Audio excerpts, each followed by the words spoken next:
आप देख रहे हैं डरना जरूरी है नवीन कुमार के साथ।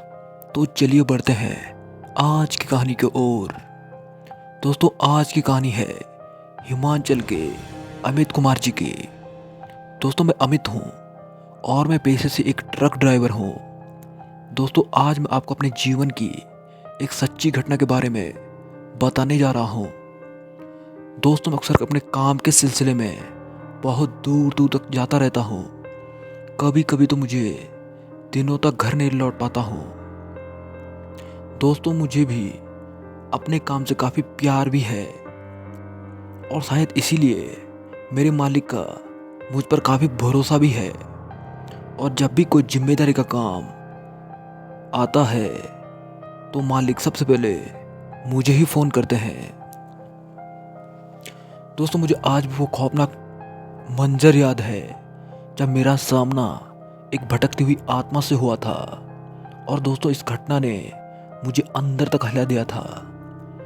दोस्तों, एक दिन मेरे बॉस का मुझे फ़ोन आया और उन्होंने मुझे बताया कि आज तुम्हें 4 टन सेब लेकर हिमाचल से पंजाब पहुंचना है और इस काम के बदले मुझे एक अच्छी खासी रकम भी मिलने वाली थी।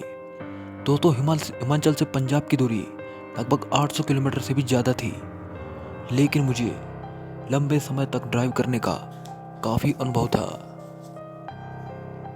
इसलिए मैंने मालिक से कहा, मैं तैयार हूँ। तो मालिक ने मुझे बताया कि तुम्हें आज रात को ही निकलना पड़ेगा, क्योंकि सेब अगर ख़राब हो गए तो काफ़ी नुकसान भी हो सकता था। दोस्तों, पूरे दिन आराम करने के बाद रात के लगभग 8:30 बजे के करीब मैं अपने खलासी संजय के साथ अपने सफ़र की ओर निकल पड़ा।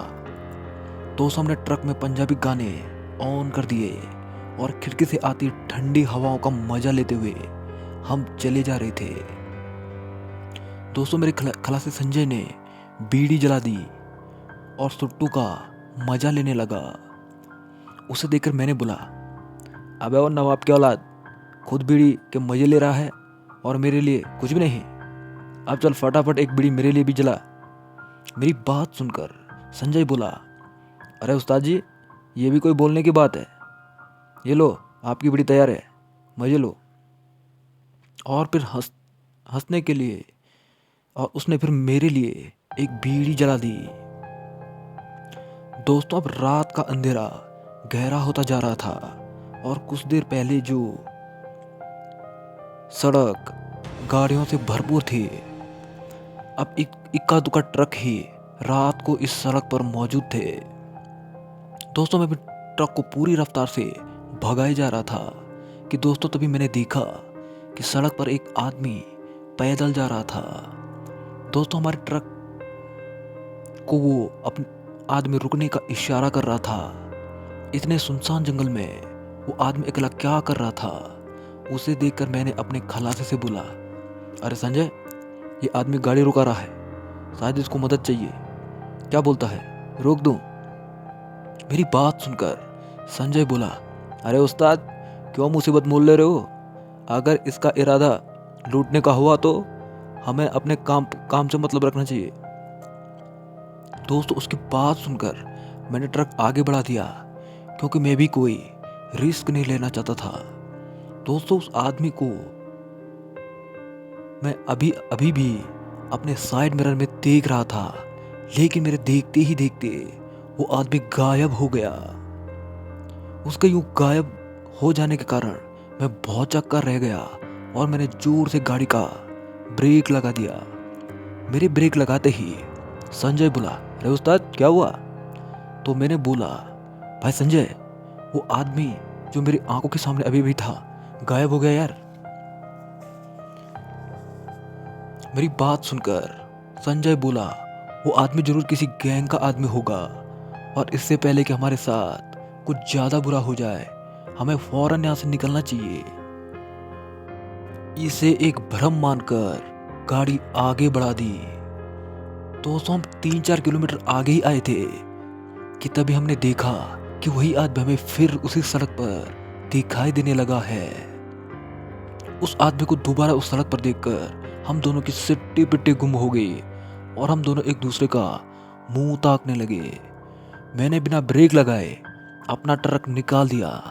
तभी दोस्तों न जाने क्या हुआ कि मेरा खलासी संजय चलते ट्रक का दरवाजा खोलकर बाहर छलांग लगा देता है और रात के घने अंधेरे में गुम हो जाता है। दोस्तों तब तक मैं समझ गया था कि आज हम किसी काली शक्ति के चंगुल में फंस गए हैं। दोस्तों मैंने आनन फानन में गाड़ी रोकी और दरवाजा खोलकर बाहर निकला। बाहर आकर मैंने संजय को जोर जोर से आवाज लगाई, लेकिन उसका कहीं अता पता नहीं था। तभी मुझे वही आदमी मेरे सामने दिखा। दोस्तों उसकी शक्ल सूरत देखकर मेरी हालत टाइट हो गई। उसकी आंखें बिल्कुल सफेद थी। ऐसा खौफनाक मंजर देखकर मेरा कलेजा फटने को हो गया। उसने मेरी ओर गुस्से से देखकर कहा, तुम लोगों की इतनी हिम्मत कि मेरे इलाके में आकर मेरी बात न मानो। जो भी रात को इस सड़क पे गुजरता है वो मुझे बीड़ी देकर जाता है, लेकिन तुमने मुझे भाव भी नहीं दिया।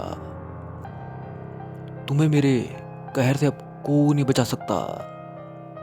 दोस्तों उसको इतना कहते ही मेरे सीने में जोर का दर्द हुआ और मैं वहीं बेहोश होकर गिर गया। दूसरे दिन होश आने पर मैंने देखा कि वहां पर काफी भीड़ जमा हो गई है। देखने पर पता चला कि मेरा खलासी संजय की लाश वहां पर पड़ी थी। दोस्तों उसकी आंखें अभी खौफ का सबूत दे रही थी और उसकी मौत हार्ट अटैक से हुई थी। और बाद में मुझे पूछताछ करने पर पता चला कि वो आत्मा एक फकीर की थी और इस रास्ते पर वो ड्राइवरों से अक्सर बीड़ी मांगता रहता है और जो उसे नहीं देता है उसके साथ ऐसी ही घटनाएं होती हैं। तो दोस्तों इस घटना के बाद मैंने वो ट्रक ड्राइवर की नौकरी छोड़ दी और कुछ और काम करने लगा। तो दोस्तों इस कहानी में इतना ही। मैं आपसे मिलूंगा अगली कहानी में। तब तक के लिए गुड बाय।